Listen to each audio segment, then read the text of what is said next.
Hello, assalamu alaikum everyone. Good morning to all of you. Hope you are doing great. Thank you so much for giving such a great opportunity to say about myself. This is Hassan Muhammad Shariar. Uh, I'm from Penny district. And now currently I'm living at Mohammadpur in Dhaka.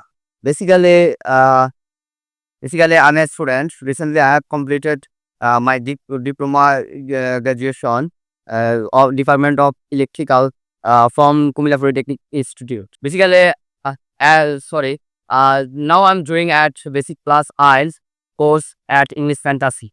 Basically, I'm a sport lover. I love to play cricket, and my favorite player is Abby de Villiers. 360-degree players is in the world. Abby de Villiers. But and also I love write for him because it makes me self motivated. In my free time, I like to spend it with my family because family is my first priority.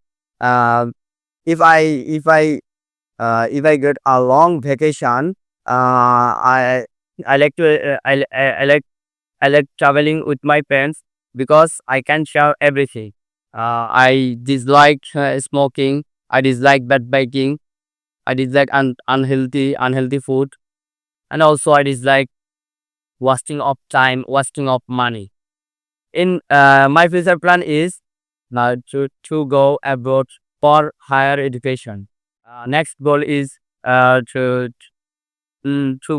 get a good result in arts. Thank you so much. Thank you so much giving great opportunity, and thank you so much listening me patiently.